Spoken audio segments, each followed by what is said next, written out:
Titanic, ये नाम सुनते ही सिर्फ एक जहाज के डूबने की तस्वीर नहीं आती, है ना?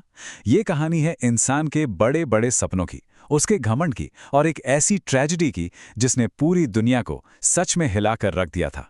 एक ऐसा जहाज जो अपने पहले ही सफर में एक लेजेंड बन गया, लेकिन उन वजहों से नहीं जिनकी किसी ने उम्मीद की थी। सोचिए, इससे बनाने वालों ने क्या कहा था, ये जहाज कभी नहीं डूबेगा। द व्हाइट स्टार लाइन का ये दावा, मतलब कितना कॉन्फिडेंस रहा होगा। और यही ओवर कॉन्फिडेंस, यही घमंड इस पूरी कहानी के सेंटर में है, जो बाद में एक बहुत ही भयानक सच में बदलने वाला था। तो चलिए कहानी के शुरुआत से शुरू करते हैं। तारीख थी 10 अप्रैल 1912। इंग्लैंड के साउथहैम्पटन से ये शानदार जहाज अपने पहले और आखिरी सफर पे निकला। और उस वक्त का माहौल, अरे वो तो देखने लायक था। हर तरफ बस एक्साइटमेंट और उम्मीदें ही उम्मीदें थीं।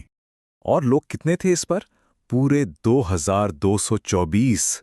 जरा सोचिए, ये कोई आम जहाज नहीं था, ये तो सच में एक तैरता हुआ शहर था। एक पूरा का पूरा शहर जो समंदर की लहरों पर अपनी मंजिल की तरफ बढ़ रहा था। और टाइटैनिक सिर्फ बड़ा ही नहीं था, अरे नहीं, ये तो लग्जरी का एक चलता फिरता महल था। अंदर से ऐसा लगता था जैसे किसी 5 स्टार होटल में आ गए हों।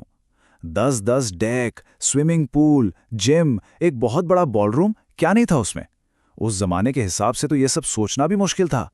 तो सफर शुरू हुआ और सब कुछ एकदम परफेक्ट था। लोग दुनिया के सबसे शानदार जहाज पर होने का मजा ले रहे थे। उन्हें गर्व महसूस हो रहा था। हर तरफ म्यूजिक, डांस, मतलब एकदम जश्न का माहौल था। हर कोई बस अपनी जर्नी को एंजॉय कर रहा था। शुरुआत के 2 दिन तो ऐसे निकले मानो मक्खन पे छुरी, एकदम स्मूथ। जहाज आराम से आइसबर्ग्स को डॉच करता हुआ आगे बढ़ रहा था। फिर आई 14 अप्रैल की रात। करीब 11:30 बजे का वक्त था। आसमान बिल्कुल साफ, समंदर एकदम शांत। दूर दूर तक किसी को किसी भी आने वाले खतरे का जरा भी अंदाजा नहीं था। और फिर अचानक से सब कुछ बदल गया। वो जो शांति थी ना, वो एक भयानक शोर में बदलने वाली थी। कहानी में वो टर्निंग पॉइंट आ गया था जहां से वापसी का कोई रास्ता नहीं था। रात के लगभग 11:40 हुए थे और तभी 3 बार घंटी बजने की एक तेज आवाज ने रात की खामोशी को चीर कर रख दिया। ये खतरे का सिग्नल था और इस आवाज से ज्यादातर लोग घबराकर अपनी नींद से जाग गए। जहाज के सबसे ऊपर जो संतरी निगरानी कर रहा था, उसने जो देखा, उसे देखकर उसके तो रोंगटे खड़े हो गए। बर्फ का एक बहुत बड़ा पहाड़ सीधा जहाज की तरफ आ रहा था। कैप्टन ने फौरन जहाज को मोड़ने का ऑर्डर दिया, लेकिन तब तक बहुत देर हो चुकी थी। उस विशाल आइसबर्ग के नुकीले किनारे जहाज के साइड से टकराएं और उसे चीरते हुए निकल गए। एक जोर का झटका लगा और जो लोग सो भी रहे थे वो भी जाग गए। कैप्टन स्मिथ ने सबको बताया कि टक्कर हुई है, लेकिन साथ में ये भी कहा, घबराने की कोई बात नहीं है, ये जहाज डूब नहीं सकता। मगर ये जो भ्रम था ना, ये बहुत जल्दी टूटने वाला था। कुछ ही देर में कैप्टन को ऐलान करना पड़ा कि टाइटैनिक डूब रहा है। वो जो अनसिंकेबल होने का भरोसा था, वो एक पल में चकनाचूर हो गया। और अब सिर्फ जिंदा बचने की जंग शुरू होने वाली थी। फौरन रेडियो टीम ने मदद के लिए SOS सिग्नल भेजने शुरू कर दिए। और देखिए किस्मत का खेल, टाइटैनिक से सिर्फ 20 मील दूर एक दूसरा जहाज था, कैलिफोर्नियन। उसकी लाइटें भी दिख रही थीं, पर उसकी बदकिस्मती देखिए कि उसका रेडियो ऑपरेटर सो रहा था। एक और जहाज था, कारपेथिया। उसने सिग्नल सुन तो लिया, पर वो इतना दूर था कि उसे पहुंचने में कम से कम 4 घंटे लगते। अब शेस के डेक पर बस अफरा तफरी का माहौल था। कैप्टन स्मिथ चिल्ला कर ऑर्डर दे रहे थे, सब अपनी लाइफ बेल्ट पहन लो, लाइफ बोट्स को पानी में उतारो, पहले बच्चे और औरतें। और यही टाइटैनिक की सबसे बड़ी और सबसे जानलेवा कमी सामने आई। जानते हैं क्या? उस जमाने का नियम बड़ा अजीब था। लाइफ बोट्स की संख्या जहाज के वजन के हिसाब से होती थी, उस पर बैठे लोगों के हिसाब से नहीं।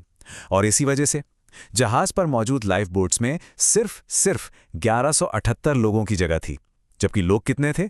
2224। इसका सीधा मतलब यह था कि आधे से ज्यादा लोगों के लिए बचने का कोई रास्ता था ही नहीं। तो अब कहानी अपने सबसे दुखद हिस्से पर आ चुकी है। जब रेस्क्यू टीम वहां पहुंची तो नजारा क्या था, चलिए देखते हैं। जब वो रेस्क्यू शिप कारपेथिया आखिरकार वहां पहुंचा तो दूर दूर तक टाइटैनिक का कोई नामो निशान नहीं था, कुछ भी नहीं। वो विशाल, वो न डूबने वाला जहाज अंधेरे समंदर की गहराइयों में समा चुका था। अगले कुछ घंटों तक रेस्क्यू टीम ने लाइफ बोट्स में जो भी लोग थे उन्हें बचाना शुरू किया। और जानते हैं कुल कितने लोग बच पाए? सिर्फ 711। और 1513 लोग, 1513 जिंदगियां उस रात उस बर्फीले पानी में हमेशा के लिए खो गईं। इस समंदर के इतिहास की सबसे भयानक त्रासदियों में से एक बन गई। ये आंकड़े ये उस तबाही के साइज को बिल्कुल साफ साफ दिखाते हैं। एक तरफ 711 लोग जो बच गए और दूसरी तरफ 1513 लोग जो नहीं बच पाए। ये नंबर देखकर ही अंदाजा लग जाता है कि वो रात कितनी भयानक रही होगी। सोचिए, जहाज पर मौजूद 2/3 से भी ज्यादा लोग कभी अपनी मंजिल तक पहुंच ही नहीं पाए। टाइटैनिक की कहानी एक बहुत बड़ा सबक सिखाती है कि ओवर कॉन्फिडेंस कितना खतरनाक हो सकता है।